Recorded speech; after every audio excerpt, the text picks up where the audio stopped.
तो सबसे पहले परमात्मा के नाम का जयकारा लगाएंगे। बोलिए परमपिता परमात्मा की, सतगुरु बंदी छोड़ कबीर साहिब की, सभी संतों की, सभी भक्तों की, आज के आनंद की, सकल अंश को बंदगी साहेब बंदगी सभी। तो परमात्मा की दया है, आज जयपुर में सत्संग आयोजित किया गया है। मालिक की दया होती है तो मूल ज्ञान का प्रचार होता है, और मूल ज्ञान को सुन के जीव सत्य के साथ जुड़ते हैं, क्योंकि मूल ज्ञान ही एक ऐसा ज्ञान है जो संतों ने जिसको परम सत्य बोला है। बाकी जितना भी ज्ञान है वो है, बिल्कुल है, ज्ञान तो है, लेकिन परम ज्ञान नहीं है, मूल ज्ञान नहीं है, उसको पवित्र ज्ञान बोला गया। पवित्र ज्ञान का मकसद क्या होता है? जीवों को परमात्मा के नाम से जोड़ना, परमात्मा के लिए एक जिज्ञासा बने रहे। कोई मंत्र दे देता है, कोई जंत्र दे देता है, कोई कैसी साधना दे देता है, ताकि जीव गलत कामों से बच के कुछ ना कुछ करता रहे। जैसे लक्ष्य होता है पीएचडी तक पहुंचना, तो पहली, दूसरी, तीसरी, चौथी, पांचवी क्लास भी व्यर्थ नहीं है, वो भी बताई जाती हैं, जीवों को, बच्चों को पढ़ाया जाता है, ताकि वो अपनी मंजिल की तरफ बढ़ता चला जाए और उसे थोड़ा थोड़ा थोड़ा ज्ञान समझ में आता जाए, दुनिया से उसकी दूरी बढ़ती चली जाए, क्योंकि संसार जगत ही माया है, इसी को त्यागना है। तो ये कब समझ में आता है कि हमारा कल्याण कब होगा? ये तब समझ में आता है जब हमें मूल ज्ञान सुनने का मौका मिलता है, जिसके लिए कबीर साहब ने कहा था कि पवित्र ज्ञान तुम जग में भाखो। धर्मदास जी को बोला था कि धर्मदास, जो ज्ञान मैं तुम्हें बता रहा हूं, इसको, मूल ज्ञान को छुपा के रखना, और जो मैं कथा पसारा कर रहा हूं, इस कथा को तुम बताते चलना। कौन सी कथा? अनुराग सागर की कथा। उसी को बोला है कि यही कारण हम कथा पसारा, इन सब से कहिए राम न्यारा। क्योंकि धर्मदास ये जग बौराना, कोई न जाने पद निर्वाणा। ये जग बौराना, बौराना कहते पगला गया जिसको कहते हैं, ये दुनिया पागल हो गई है, ये परमात्मा को शरीर मान रही है, ये परमात्मा को जड़ तत्व मान रही है, ये परमात्मा को पत्थर तक मान के बैठ गई है। अब इससे ज्यादा बौराना क्या बोला जाए किसी को? इसीलिए बोला धर्मदास ये जग बौराना, कोई ना जाने पद निर्वाणा। निर्वाणा मतलब यानी मुक्ति पद को कोई समझ नहीं पा रहा कि मुक्त अवस्था क्या होती है। पत्थरों के सहारे मुक्ति प्राप्त करना चाहते हैं, पानी के सहारे, नदियों में गोते मार के मुक्ति प्राप्त करना चाहते हैं, पहाड़ों के चक्कर काट के मुक्ति प्राप्त करना चाहते हैं। तो ये सब अवस्था बताई बौराना की। धर्मदास ये जग बौराना, कोई न जाने पद निर्वाणा। यही कारण हम कथा पसारा, और इन सबसे कहिए राम न्यारा। इसी कारण मैंने ये 5 तत्व, 25 प्रकृति, 3 गुण, मन, माया, इसको पूरा ढांचा बना के दे दिया कि कैसे कैसे ये जीव उलझा है, कैसे 16 पुत्र पैदा हुए, 16 पुत्रों में से कौन सा पुत्र क्या है, सारा समझाया, और उसके बाद एक कथा का पसारा कर दिया। अब कथा का पसारा जो है वो पवित्र ज्ञान है। उसी कथा को सुना सुना के आज तक जितने भी कबीरपंथी, ये सब कबीर बने बैठे हैं, जितने भी गुरु हैं। कबीर सागर की कथा सुना देंगे, आपको काल से डरा देंगे, फिर क्या कहेंगे? हम ही कबीर हैं, हम ही बचाएंगे तुम्हें काल से। क्यों? हम ही ने बताया तुम्हें काल क्या होता है, तुम तो उसकी पूजा कर रहे थे आज तक। और भोला जीव बेचारा समझ ही नहीं पाता कि कबीर है क्या। वो अपने गुरु को ही कबीर मान बैठता है। गुरु को मतलब गुरु के शरीर को, क्योंकि उन गुरुओं ने भी अपने स्वरूप को नहीं जाना, और वो अपने देही स्वरूप को ही कबीर घोषित करने में लग गए कि अंत समय में मैं ही आऊंगा, ये शरीर आएगा तुम्हें लेने। और भोला जीव अविवेकी, विवेक कहां से लाए? तो वो ज्ञान जो है वो पवित्र ज्ञान है, पूर्ण ज्ञान नहीं है, लेकिन गलत ज्ञान भी नहीं है। गलत इसलिए नहीं बोलेंगे कि कहानी वही है, जो सत्य है उसी से मिलती जुलती है, लेकिन वो नहीं है जो ग्रंथों में लिखी है। उससे बिल्कुल अलग है। जिस कबीर की आप खोज कर रहे हो कि मुझे कबीर साहब बचाएंगे, कबीर साहब को पहले जानना पड़ेगा कबीर साहब हैं क्या, कबीर साहब हैं कौन। ये तो पवित्र ज्ञान में बहुत बता दिया, बहुत बार, कि परमात्मा के पुत्र हैं, आते हैं, हमें समझा के लेके जाते हैं, काल से बचाते हैं। ये तो समझ लिया कबीर कौन है। अब जानो कि कबीर क्या हैं। हु इज कबीर समझ लिया। अब नाउ अब क्या करना है, व्हाट इज कबीर। तो कबीर साहब अपने बारे में क्या बता रहे हैं कि अगर मुझे चाहते हो तो पहले मुझे जान लो कि मैं हूं कौन। वो कह रहे कक्का केवल नाम है, बप्पा ब्रह्म शरीर, रारा सब में रम रहा, वाको नाम कबीर। अगर तुम कबीर को जानना चाहते हो तो जो सब में रम रहा है वो कबीर है, उसको जानो। जिसके लिए बोला नहीं कबीर नहीं धर्मदासा, अक्षर एक सब घट ही निवासा, वाही सो सतपुरुष कहिए, आदि अंत अक्षर कह रही है। ये सत्संग सुना ना, नहीं कबीर नहीं धर्मदास, इसमें उन्होंने पूरा भेद खोल दिया है। अगर विवेकी कोई हो 2 पल में समझ जाए। नहीं कबीर नहीं धर्मदास, यानी ये कबीर और धर्मदास की जो देही अलग अलग दिख रही है, इनमें से कोई परमात्मा नहीं है। वो कौन है, वो अक्षर है जो सकल घटवास, अक्षर यानी अविनाशी आत्मा। जीवात्मा मत समझना, आत्म देव की बात चल रही है यहां पर। जीवात्मा अलग होती है, वो अज्ञान दशा में होती है। जब वही ज्ञान में आ जाती है तो वही कबीर हो जाती है। जब तक वो अज्ञान दशा में है वो कबीरा कहलाती है। जिसको बोला है देव निरंजन सकल शरीरा, तामे भ्रम भ्रम रहल कबीरा। जो कबीरा है वो भ्रम भ्रम यानी भ्रमित होके रहता है। कहाँ रहता है, इस देह में, इस देही में ही कबीरा रहता है, भ्रमित अवस्था में। और यही कबीरा ज्ञान प्राप्त करके अपने मूल को समझ के कबीर हो जाता है। अरे कबीर कबीर का करे, तू खो जा अपन शरीर, और 10 इंद्रियां बस में कर, तू वापे आप कबीर। कबीरा से कबीर बनने का तरीका भी बता दिया आपको कि कैसे होना है। यानी एक अज्ञानी से ज्ञानी बनने का तरीका बता दिया। तो ज्ञानी और अज्ञानी है तो वो एक ही, लेकिन अवस्थाएं 2 हैं। जब ज्ञान भूल जाता है तो अज्ञानी बन जाता है, वही ज्ञान अर्जित कर करके ज्ञानी बन जाता है। एक ही चीज है, अवस्थाएं 2 हैं। कोई ये ना सोचे कि तुम जीव हो और परमात्मा कोई और आएगा तुम्हें बचाने, बिल्कुल गलत है। परमात्मा तुम्हें यहाँ परमात्मा बनाने आता है, तुम्हें तरीका बताता है कि तुम कैसे उस ज्ञान को प्राप्त करोगे। चिड़िया अपने बच्चों को उड़ना सिखाती है, कंधे पे लाद के नहीं लेके घूमती कहीं पे। तो इसी को साहिब ने बोला है कि शब्द विहंगम चाल हमारी, मेरी चाल है विहंगम चाल। विहंगम चाल ऐसी चाल होती है जिसमें हम अपने गुरु की जो विधि है उसको प्राप्त करके गुरु के समान ही हो जाते हैं। हमें किसी अन्य की जरूरत नहीं पड़ती कि हमें कोई पार कराने आएगा। कहते गुरु को कीजिए दंडवत और कोटि कोटि प्रणाम, कीट न जाने भृंग को, गुरु कर ले आप समान। जब गुरु ने अपने समान ही कर लिया तो फिर अब कौन आएगा तीसरा बीच में। जब एक तैराक ने अपने बच्चे को तैरना ही सिखा दिया, चेले को, और वो दोनों ही अब तैरना जानते हैं, तो अब बचाने कौन आएगा। अब वो कला ही दोनों को बचा रही है, गुरु को भी चेले को भी।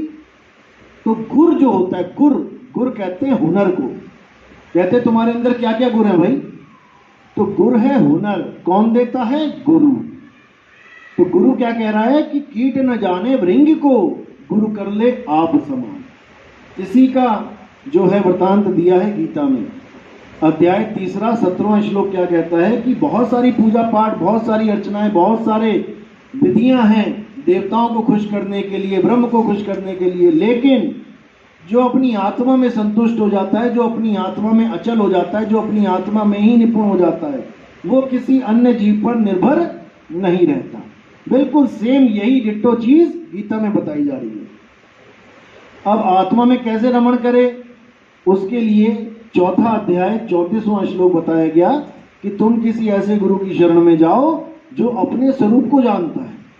जिसने अपनी आत्मा का अनुभव कर लिया है, जिसने अपनी आत्मा को पहचान लिया कि मेरी आत्मा क्या है, मेरा शरीर क्या है, मेरा मन क्या है, माया क्या है, 3 गुण क्या है, 5 तत्व क्या है, 25 प्रकृतियां क्या है, वो सारा सिस्टम उसने खोल दिया हो, वही आपको आपके स्वरूप का दर्शन करवा सकता है। नहीं तो आप सत्य को प्राप्त नहीं कर सकते। और वो गुरु देही और विदेही को अलग अलग करके समझा देगा। 34वें के बाद 35वां श्लोक क्या कह रहा है कि एक बार सत्य को जानने के बाद, अगर एक बार आपको झटका लग गया आत्मदेव का, यानी उसको अनुभव कर लिया, एक बार सत्य को जानने के बाद आप दोबारा कभी असत्य को प्राप्त नहीं हो सकते। यानी जिसने कभी करंट का झटका नहीं खाया, वो चलते पंखे को देख के ये सोच सकता है कि पंखा खुद ही चल रहा है। जैसे हम किसी आदमी को देखते हैं, चलते हुए आदमी को, तो हमें लगता है कि ये एक ही चीज है, बस चलने वाला और चलाने वाला एक ही है। हम दो करके कभी नहीं जान पाते उसको। लेकिन जो पंखे को छू रहा है और गलती से उसका हाथ किसी कटी हुई तार में कहीं पे गलती से लग गया, पंखे में जहां करंट का झटका लग गया उसे, उसी वक्त उसको बोध हो जाता है कि भाई इसमें 2 चीजें काम कर रही हैं। एक तो पंखा काम कर रहा है, लोहा, जिसको छूने पर मुझे कोई एहसास नहीं हो रहा करंट का, और एक इसको जो काम कर रही है विद्युत, जो इसको घुमा रही है, उसका अनुभव ही कुछ और है। तो वहां पर करंट का अनुभव हो जाने पर आपको लाख बार कोई कह ले कि पंखा ही करंट है, तो आप अब मानने वाले नहीं हो। आप समझ चुके हो कि पंखा करंट नहीं है। पंखे तो पड़े रहते हैं, खोल के रख दो यहाँ पे कितने, उसको छुओ, करंट नहीं है उसमें, लेकिन पंखे को चलाने वाली जो ताकत है वो करंट ही है।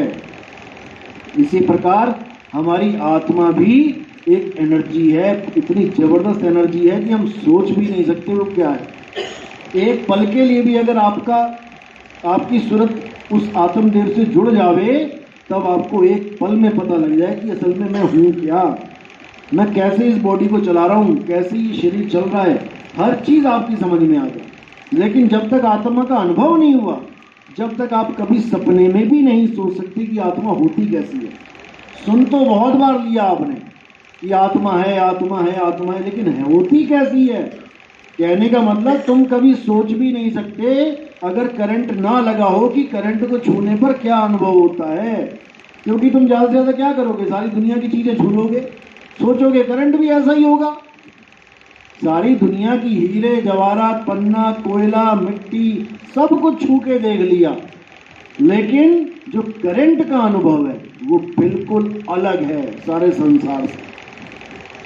इसी प्रकार आत्मा का जो अनुभव है वो इतना अलग अनुभव है कि आप हैरान परेशान हो जाओगे कि ये क्या है भाई, ये मैं हूं, ये है मेरा स्वरूप।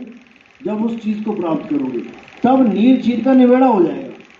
फिर आपको ये काया क्या लगेंगी, ये लाशें बैठी हुई हैं। जैसे पंखे पड़े हुए हैं बिना लाइट के, तो आप उनको लाशें ही बोलोगे, और जब चल पड़ी तब भी आप उनको लाशें ही बोलोगे, क्योंकि वो तो मृत है ना, करंट की वजह से चल रहा है। ये शरीर मृत ही हैं, मरे हुए हैं, लेकिन आत्मा की वजह से चल रहे हैं, इसलिए जीवित लग रहे हैं। तो जब तक आत्मा का कनेक्शन जुड़ा है, हम कहते हैं पापा जीवित हैं, मम्मी जीवित हैं, भाई बहन जीवित हैं, और करंट ऑफ हो जाए तो हम क्या कहते हैं, पिताजी चले गए, माता चली गई, मर गए, भाई मर गया, मेरी बहन मर गई।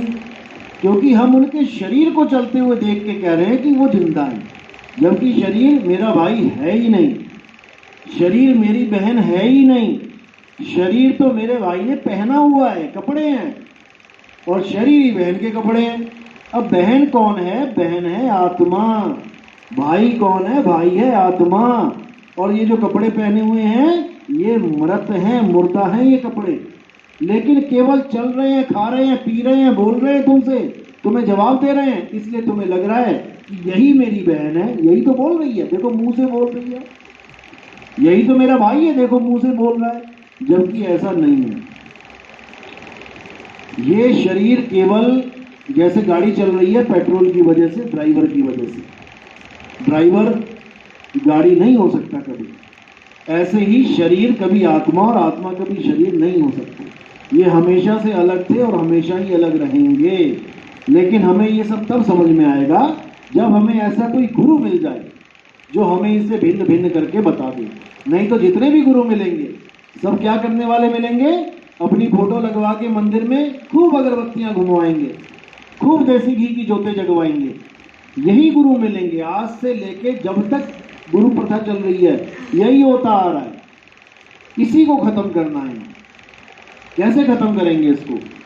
ज्ञान से खत्म करेंगे, स्वरूप के ज्ञान से। गुरु को पूछो सीधे, क्या गुरु जी इसकी फोटो जो आरती कर रहे हैं कि ये आपका स्वरूप है क्या?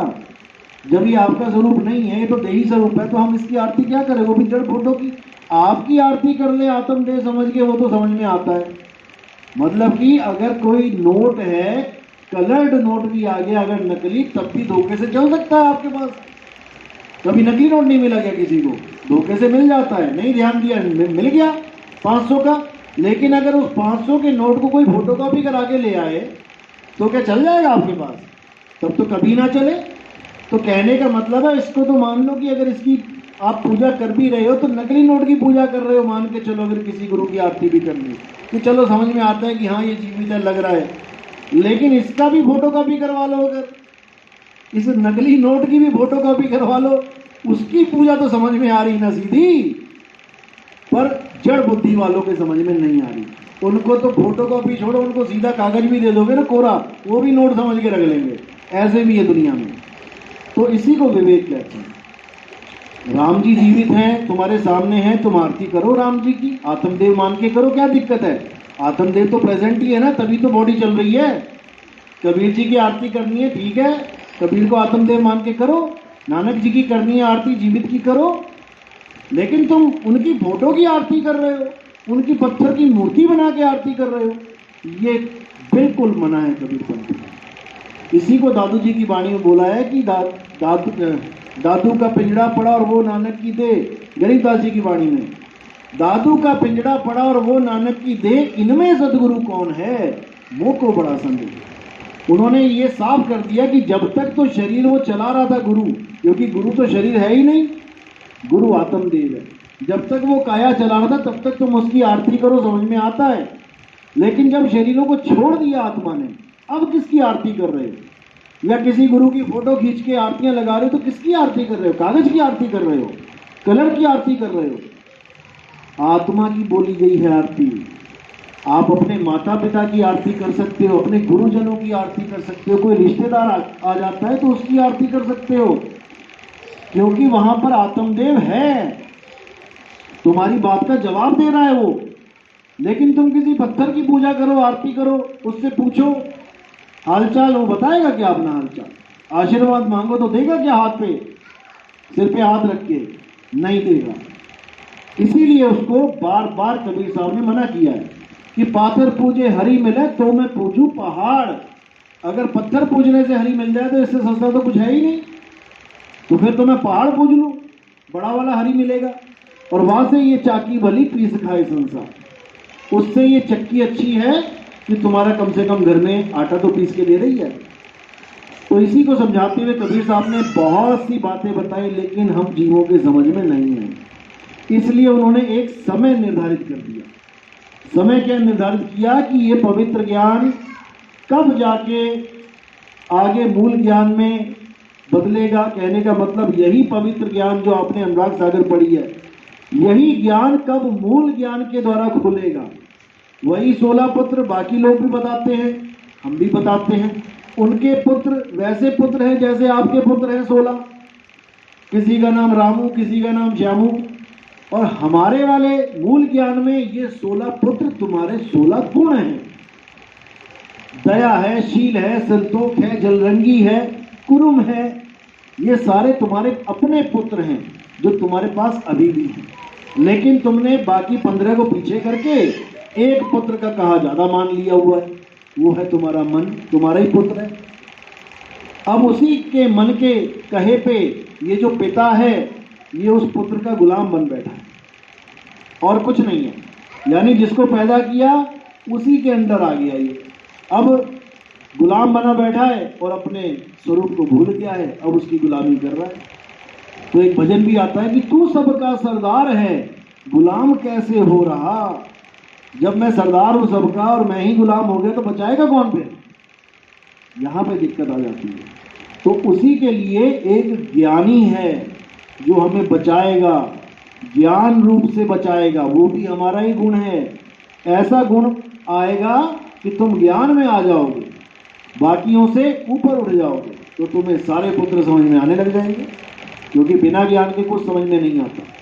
तो मन भी हमारा एक गुण है, मन के मते न चालिए, मन है पक्का दूत। और ज्ञान भी हमारा एक गुण है, जिसके लिए साहिब ने बोला है कि नीर शीर का करे निबेड़ा, कहे कबीर सो हंस है मेरा, यानी ज्ञान अज्ञान का निबेड़ा कर लो। ज्ञान में आ जाओ। आओगे कैसे? मोमबत्ती अपने आप तो नहीं जल सकती, एक मोमबत्ती आती है। आप दिवाली में मोमबत्तियां लगाते हो ना, दीवार में, दीवार पे पहले 50 60 70 मोमबत्तियां लगा देते हैं, खड़ी कर देते हैं, दिया लगा देते हैं। उसके बाद क्या करते हैं? एक दिया लेके बढ़ते रहते हैं और जलाते रहते हैं। यानी रोशन सबने होना है, रोशनी सबके पास आएगी, लेकिन एक जोत शुरुआत करती है, उसके बाद देखते देखते देखते देखते लाखों करोड़ों अरबों जोतें जग जाती हैं, और ये सारा जितना भी अज्ञान है संसार का, ये खत्म हो जाता है। अब मैं कई बार कहता हूं कि पूरे संसार में ये ज्ञान चलेगा, तो लोग हंसते हैं, कहते हैं बताओ ये ज्ञान चलेगा संसार में। अब उनको ये नहीं पता कि आज से केवल 1400 साल पहले केवल एक कुरान किताब जो है, ग्रंथ है, उसको लेके एक आदमी चला था। जब ना सोशल मीडिया था, ना कोई तुम्हारे पास ऐसे टेलीफोन थे, पैदल चला था। और चलते चलते चलते आज कितने देशों में है मुसलमान धर्म? 56 देशों में है। ऐसे ही एक बार बाइबल लेके चला था एक बंदा, ना कोई सोशल मीडिया, ना कोई ऐसे हवाई जहाज थे तब। और चलते चलते चलते आज आधे से ज़्यादा दुनिया बाइबल को मान रही है, जो केवल एक कहानी मात्र है, कहानियां हैं केवल बाइबल में। तो कहानियों को सुन सुन के जब आधी दुनिया से ऊपर कन्वर्ट हो गई, तो भाई मूल ज्ञान तो कुछ और चीज़ है। मैं ये नहीं कह रहा कि सारे ही आ जाएंगे, लेकिन जितने विवेकी हैं संसार में, वो तो पीछे रहने वाला नहीं है। तो यही कबीर साहब ने बोला कि सतनाम के लिए क्या बोला? घर घर होगा बोध विचारा। अब घर घर में आप खुद समझ सकते हो घर घर क्या होता है। घर घर हम कहते हैं घर घर में ये ज्ञान आ गया, तो इसका मतलब क्या होता है? यानी हर घर में ज्ञान चर्चा होगी। पड़ोसी के यहाँ आप जाओगे, आपके यहाँ कोई और पड़ोसी आएगा, बात छिड़ेगा परमात्मा की, क्योंकि जिसके भी ये ज्ञान समझ में आ जाता है वो रह ही नहीं सकता दूसरों को बताए बिना। आप अपने आप लगा के देख लो अपना हिसाब। जब आपको कोई भी गुरु मिला, आपने हमेशा यही चाहा कि किसी और का भी भला हो जाए। तो ये तो मूल ज्ञान है। जब बाकी गुरुओं का प्रचार आपने इतना जोरदार किया, जो मूल ज्ञान नहीं भी था, तो ये तो मूल ज्ञान है भाई। इसके आगे तो सब वैसे ही फेल हैं, क्योंकि वहां पर तो बहसबाजी हो भी सकती थी, यहाँ तो धराशायी होता है बंदा सामने। यहाँ तो जवाब ही नहीं आएगा आपकी बात का। बस हार के क्या करेगा? अगर ज़्यादा से ज़्यादा होगा तो आपसे मुंह मोड़ देगा, आपको कह देगा भाई मेरे साथ इसके मैटर पे बात नहीं करना। लेकिन आपके ज्ञान को कोई काट नहीं सकता, ये अकट ज्ञान है। इसके आगे नतमस्तक ही होना है सबने, बस विवेकी होना चाहिए।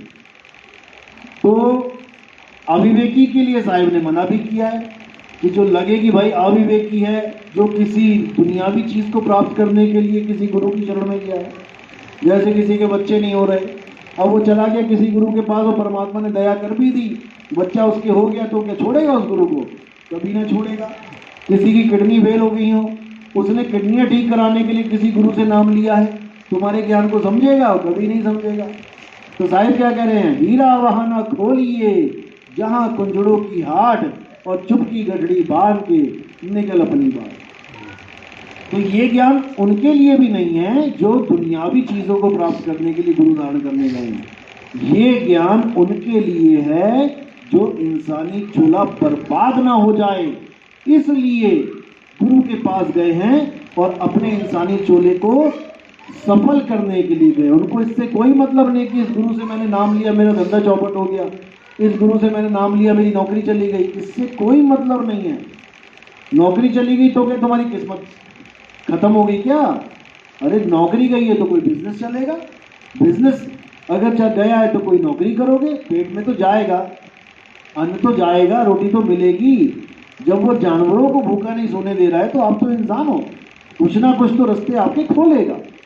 इसलिए सबसे पहले पूरा विश्वास और निस्वार्थ, जो है वो होना चाहिए आपका। स्वार्थवश भक्ति करोगे तो ये बिजनेस हो गया। आज गए हो, किडनियां ठीक हो गई, कल को किडनी फिर फेल हो गई, फिर कोई दूसरा गुरु ढूंढोगे, कोई और मिल जाए भाई दोबारा से ठीक करवा दो। तो ऐसा नहीं, क्योंकि आजकल इतना ज़्यादा धर्म के नाम पे पाखंड फैल चुका है कि अब क्या बताया जाए। कितने बाबा लोग बैठे हैं, आप यूट्यूब खोल के देखोगे बस, इतने बाबा लोग बैठे हैं जो आजकल हनुमान जी से घूसे पड़वा रहे हैं लोगों के। हनुमान जी इसके घूसे मारो, हनुमान जी घूसे मार रहे हैं उनके एक बार कहने पे। अरे भाई तो बॉर्डर पे भेज दो ना सबको, फिर इतने फौजी मरवा रहे हो, उनकी माएँ रो रही हैं, उसके बाद देश से कितना पैसा उनके अकाउंटों में ट्रांसफर हो रहा है, वो सारा बच जाएगा। सोचने वाली बात है। और सबसे बड़ी बात है, जो हनुमान जी एक घूसा मार के देव राक्षसों को खत्म कर देते, वो 20-20 घूसे मार के भी वो बंदा बढ़िया आराम से घर जा रहा है। मैं हैरान होता हूं, जो हनुमान जी 20 घूसे मार रहे हैं और फिर बंदा आराम से घर जा रहा है वापस, तो सोचो फिर क्या बना दिया तुमने हनुमान जी को। महाबलशाली जो अपने एक हाथ से उठा के पूरा पहाड़ जिन्होंने अपने हाथ पे रख लिया, उसका घूसा कोई खा सकता है क्या? पर दुनिया को समझ में नहीं आ रहा है, भेड़ चाल लगी हुई है। भरमाने वाले बहुत हैं, भरमने वाले उससे ज्यादा हैं। दिक्कत ये है। लेकिन जब परमात्मा की दया होती है और आत्मज्ञान की जागृति होती है, तब इन चीजों से बंदा ऊपर उठ जाता है, तो फिर उसे कोई भरमा नहीं सकता। तब जो ज्ञान आता है वो है मूल ज्ञान, यानी सबका जड़, सबकी जड़ सामने आ जाती है कि हमारी तुम्हारी ये जितने भी जीव हैं, इसका मूल क्या है? इसका मूल है परमात्मा। उसी परमात्मा को आत्मदेव कहा जाता है, जीवात्मा नहीं। बहुत लोग कंफ्यूज रहते हैं मेरे सत्संग सुन के, ये जी आत्मा को परमात्मा कहते हैं, यानी जीवात्मा को परमात्मा कहते हैं। बिल्कुल नहीं कहते हैं। पहले ही सत्संग से मैं कह के थक गया भाई, जीवात्मा अलग है, परमात्मा अलग है। यानी जीवात्मा अलग है और आत्मदेव अलग है। आत्म के आगे देव लगा है, तुम क्या देव हो? तुम्हारे नाम के आगे तो देव नहीं लगा, तो तुम क्या हो? जीव हो, लेकिन आत्मा हो, लेकिन जीव हो। आत्मा यानी अविनाशी। आत्मा का मतलब है अविनाशी, क्योंकि आत्मा न कट सकती है न जल सकती है। अब तुम हो जीव आत्मा, अविनाशी तो हो लेकिन जीव अवस्था में हो। और जब तुम देव लगवा लोगे पीछे, आत्म देव, तो वो कुछ और ही चीज हो जाती है, जिसके लिए गुरु ग्रंथ साहब ने बोला है आत्म देव पूजिए। अब कह दो गुरु ग्रंथ साहब भी अज्ञान बोल रहा है, आत्म देव की बात कर रहा है, परमात्म देव की क्यों नहीं कर रहा?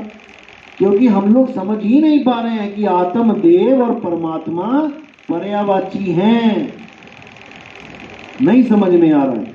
इसी में उलझे पड़े। मैं कई बार रिकॉर्डिंग सुनता हूँ, कई लोग भेज देते हैं कि देखो नितिन दास तो जीवात्मा को परमात्मा कहता है, तो पारक सिद्धांत में और नितिन दास में क्या फर्क है?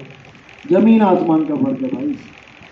पारक सिद्धांत जीव को सर्वे सर्वा मानता है, जैसे जैनी लोग जीव को ही मानते हैं, जीव से आगे का ज्ञान उनके पास नहीं है। लेकिन कबीर साहब ने जीव ज्ञान का खंडन किया है। जीव तो फंसा हुआ है 184 में। जीव सोई जो जुग जुग जीवे, 184 माही, दे धरे भर में 84, निर्भय कबहू नहीं। वो निर्भय कभी हो ही नहीं सकता, वो परमात्मा कैसे हो गया?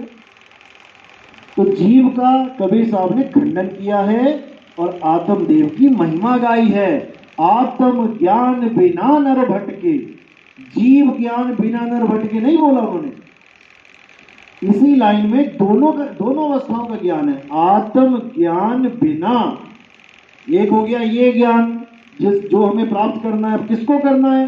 नर भटके। अब नर क्या है? नर क्या है? नर और नारी क्या है? जीव हैं। इसी लाइन को पकड़ लो, तब भी समझ में आ जाएगा कि जीव को कौन से ज्ञान की जरूरत है? आत्म ज्ञान की जरूरत है। नर और नारी जीव हैं। आत्म ज्ञान बिना नर भटके, कभी मथुरा कभी काशी, जल में मीन प्यासी, मोहे देखता आवे हंसी। लेकिन जल्दी समझ में नहीं आती ये बात। इसी को साहिब ने बोला, बहु बंधन में बांधिया एक बेचारा जीव। अगर जीव ही सर्वे सर्वा कह देते कबीर साहब, तो बेचारा क्यों लगा रखा उसके आगे? वो बेचारा है। अभी गाय को बांध दो तुम संगल से, लोहे के गेट से, और वो बेचारी हो गई, नहीं खोलोगे तो खड़ी है बेचारी भूखी प्यासी। तो बेचारा ही है ये जीव, चाहे किसी भी श्रेणी में चला जाए। ये लोग कहते हैं परख सिद्धांत वाले की जो 184 वाले जीव हैं वो हैं बेचारे, आदमी थोड़ी नहीं है बेचारा। आदमी तो स्वतंत्र है काम करने के लिए। कौन सा स्वतंत्र है भाई? सारे कर्मों के तो फल मिल रहे हैं उसे, स्वतंत्र कहां से हो गया? स्वतंत्र वो होता है जो कुछ भी करे उसको कोई फल ना मिले, पाप करे चाहे पुण्य करे फलों से न्यारा रहे, वो स्वतंत्र है। ऐसा कौन है भाई? दिखा दो। ऐसा कोई नहीं है, जीव तो कदापि नहीं है। हाँ, एक अवस्था ऐसी है जो गुरु प्रदान करता है, वहां पर जाके वो अकर्ता हो जाता है। वो कौन सी अवस्था है? वो आत्म अवस्था है, वो आत्म ज्ञान है।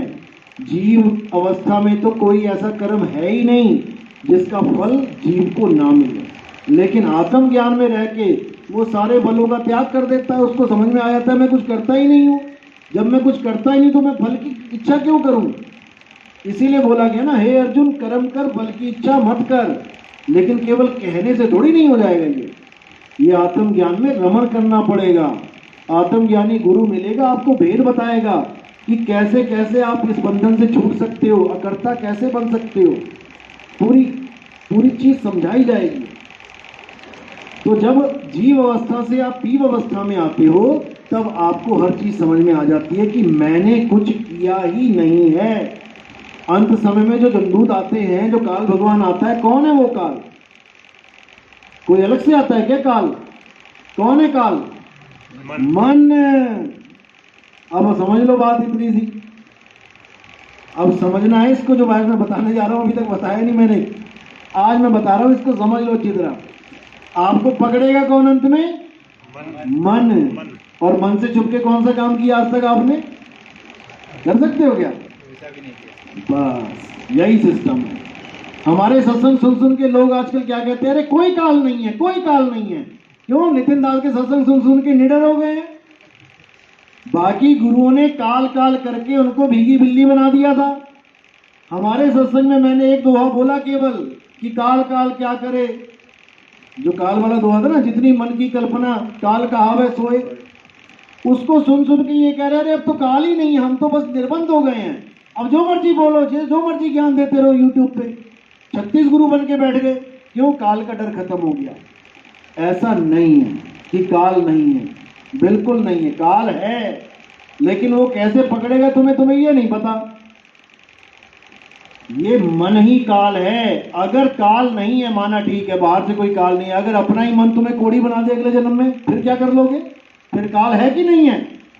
अपना ही मन तुम्हारे पीछे पूंछ लगा दे, कुत्ता बना दे, तुम्हें सुअर बना दे, फिर काल है कि नहीं है? अरे भाई काल है, लेकिन वैसा नहीं है जैसा तुम्हें बताया गया था। ये काल हमारा मन है और हमारा सारा लेखा जोखा इसके पास है। और ये तुमसे 2 मिनट में उगलवा लेगा। हाँ भाई वो काम किया था ना, दरवाजा बंद था, तू अकेला लगा हुआ था काम करने, वो था, वहां पे तुम हाथ खड़े कर दोगे, हाँ मैं था। कहां से बचोगे? भले वहां सीसीटीवी कैमरा नहीं था, पर ये कैमरे तो है ना।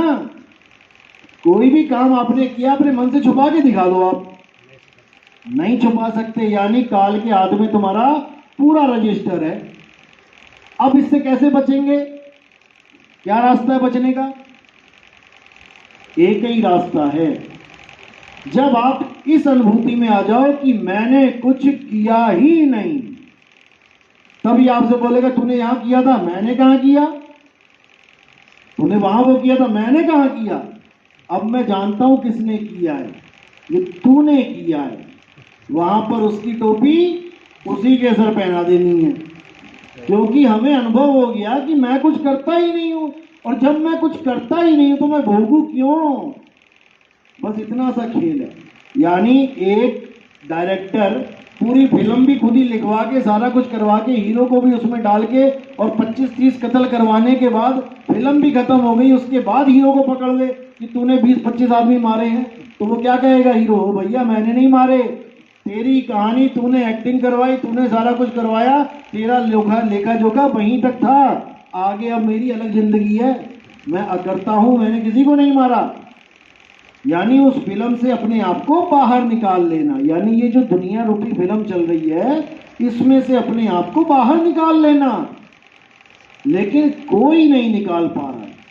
क्यों? क्योंकि ये जो तुम्हें रोल मिल गया है, इसमें इतने ज्यादा रम गए हो कि मैं तो इसका पति हूं, मैं तो पति हूं इसका। तुम्हें लाख कोई समझाते तू इसका पति नहीं है, तुझे रोल मिला है केवल। ना ना ना ना, मैं तो पति हूं, ये मेरे पिता है, ये मेरा बेटा है। इस रोल को जो पकड़ लिया तुमने, बस समझ लो कि अब तुम्हारी श्यामत है। इसलिए जितना जल्दी हो सके इस फिल्म से अपने आप को अलग कर लो। फिल्म चलती रहेगी, चलने दो। क्या शूटिंग करने के बाद हीरो घर नहीं जाता? रोज जाता है, इसलिए रोज समझ में आता है उसको कि हाँ भाई ये केवल फिल्म चल रही है। और कुछ बंदे होते हैं जो उसी फिल्म में इतने रम जाते हैं, जैसे बिग बॉस नाटक आता है, 50 दिन तुमने इसी कमरे में रहना है। उनको डॉक्टरों के पास जाना पड़ता है 50 दिन के बाद कि भाई ये दिमाग में ऐसी स्टोरियां चल रही हैं, खत्म ही नहीं हो रही। कुछ हीरो लोग किसी राजा महाराजा की एक्टिंग करते हैं तो इतना ज्यादा रम जाते हैं उसमें कि वो घर में भी अपने आप को राजा ही समझते रहते हैं। अपनी बीवी को कहते हैं लाओ नाश्ता पेश किया जाए। ये रियलिटी बता रहा हूं मैं आपको। कितने हीरो का इंटरव्यू सुनो कि हमें साइकेट्रिक डॉक्टर के पास जाना पड़ता है फिल्म खत्म करने के बाद भी, भैया राजा बने बैठे हैं, आम आदमी बना दे हमें दोबारा से। बस वो तो इतने दिनों में उलझ गया और तुम तो सारी उम्र में रोल कर रहे हो। तुम्हारे दिमाग से कब निकलेगा ये तभी निकलेगा जब तुम्हें ऐसा गुरु मिल जाएगा जो तुम्हें तुम्हारे इस रोल से बाहर होने का तरीका बता दे। और जब तुम एक बार बाहर हो जाओगे तो हे अर्जुन, एक बार बोध हो जाने पर तुम्हें दोबारा कभी कोई भ्रमित नहीं कर सकता। जब तुम्हें समझ में ही आ गया कि मैं हूं क्या, मेरे हाथ ना मेरे पैर ना मेरी आंखें ना मेरे कान ना मेरा मुंह, तो मैंने क्या बोला, क्या सुना, क्या किया? कुछ नहीं किया। ये हाथ पैर आंख मुंह किसके हैं? हे अर्जुन, इस दुनिया में जितने भी कर्म होते हैं वो त्रिगुणी माया, मन और 5 तत्व 25 प्रकृति के द्वारा किए जाते हैं। आत्मा अकर्ता है, आत्मा कभी कुछ नहीं करता। ये है मूल ज्ञान गीता का। लेकिन ये समझाने वाला कोई मिल नहीं रहा। कृष्ण जी की आरतियां घुमाने वाले सारे हैं, लेकिन कृष्ण जी क्या कहना चाह रहे हैं, क्या समझाना चाह रहे हैं, वो समझ में किसी के आने वाला नहीं। इसीलिए कबीर साहब ने गुरु की महिमा गाई है। गुरु की महिमा का मतलब ये नहीं कि जितने 1,25,000 गुरु बैठे हैं कबीर पंथ में तो वो सब गुरु बड़े गोविंद से हो गए। फिर तो सारे गुरु गोविंद से बड़े हो। गोविंद को तो बिल्कुल ही बच्चा बना दिया सबने कि गोविंद तो मुझसे भी छोटा है, मुझसे भी छोटा, मुझसे भी छोटा।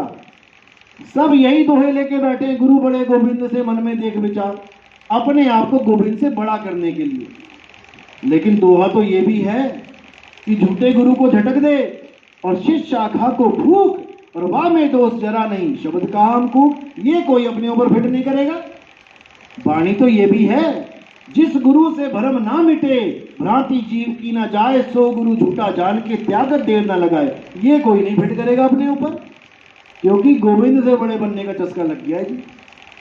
कैसे बनना है? अचला लंगोटी ले लो, बैठ जाओ ऊपर, हो गए गुरु बड़े गोविंद से।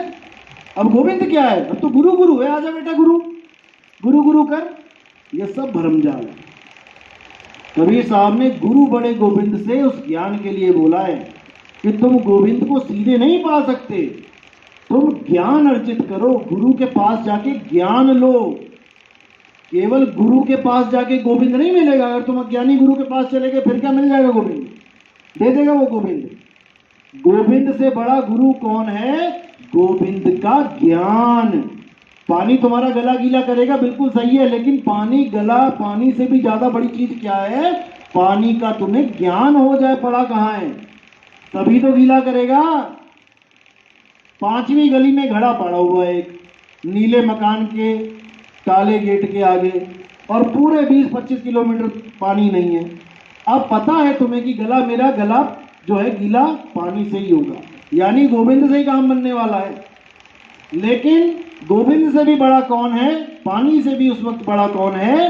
जो तुम्हें ये ज्ञान करवा दे कि घड़ा है कहां, मैं तो ढूंढते रहो 20 किलोमीटर।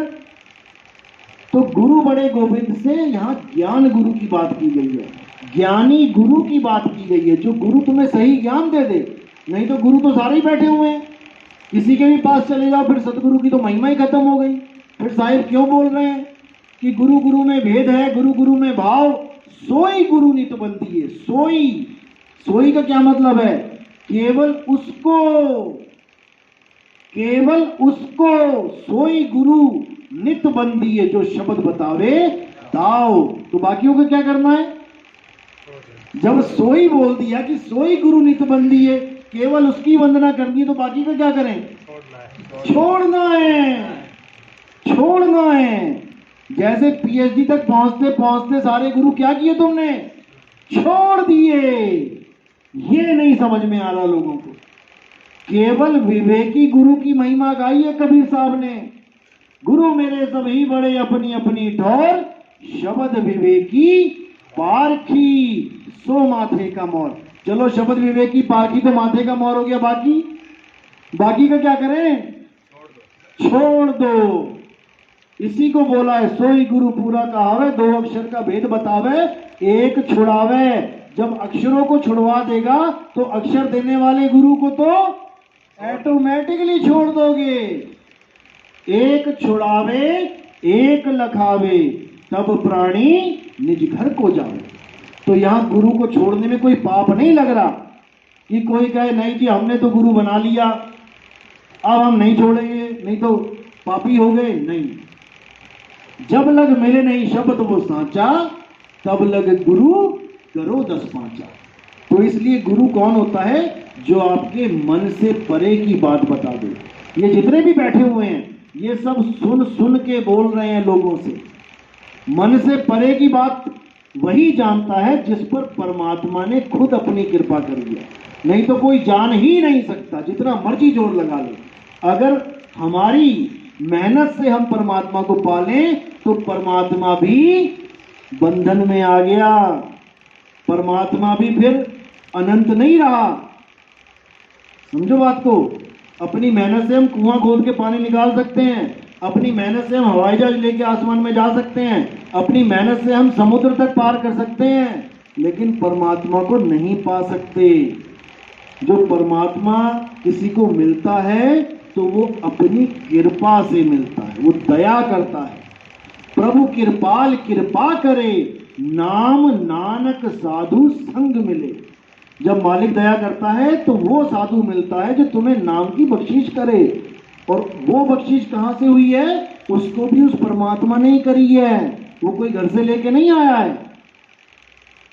तो कहते अपने सेवक की आपे राखे, आपे नाम जपावे। यानी कि जो कहते हैं लोग नाम जप के परमात्मा मिलता है, तो वो वाणी कह रही है कि अपने सेवक की आपे राखे।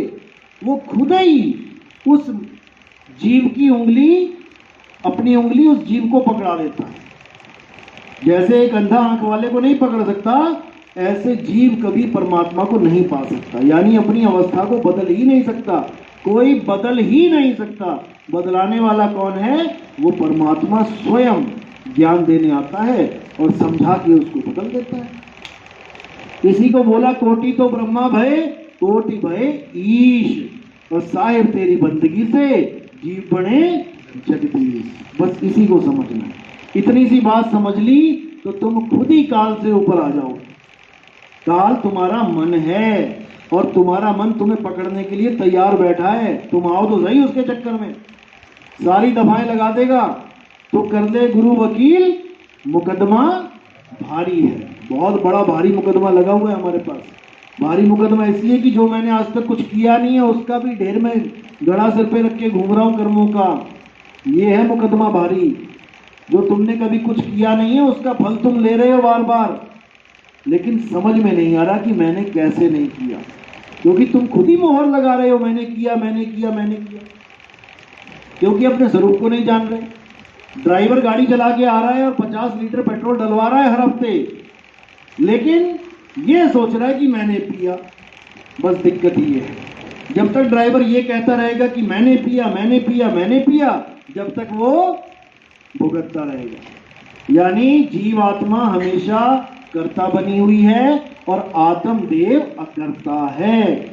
इसलिए गुरु ग्रंथ साहब ने बोला है कि जब लग जानू मैं हूं कर्ता, तब लग गर्भ जून में फिरता। जब तक तुम अपने आप को कर्ता मान रहे हो तब तक तुम्हें गर्भ जून मिलनी ही मिलनी है, कोई रोक ही नहीं सकता। इसीलिए अकर्ता ज्ञान क्या है? विदेही ज्ञान। जब तुम विदेही हो गए, जब तुम देही रहे नहीं, अब करा किसने फिर? अभी तक इसलिए समझ रहे क्योंकि तुम अपने आप को देही मान रहे हो, इसलिए तुम्हें लग रहा है कि मैंने हाथ उठाया, मैंने झापड़ मारा, मैंने घूसा मारा। यही अज्ञान है। ये सब मन, माया, 3 गुण, 5 तत्व, 25 प्रकृति का खेल है, जिसमें से तुम्हें विदेही ज्ञान प्राप्त करके निकल जाना है। चलो, बाकी यूट्यूब हमारा सत्संग चलता है, कैद कबीर सुनो भाई साधो पे। आप सुनिए, 1 नंबर से स्टार्ट करिए, आगे बढ़ते जाइए, हर चीज़ समझ में आएगी। कुछ नहीं आता तो पूछ भी सकते हैं, मैंने फ़ोन नंबर दे रखा है।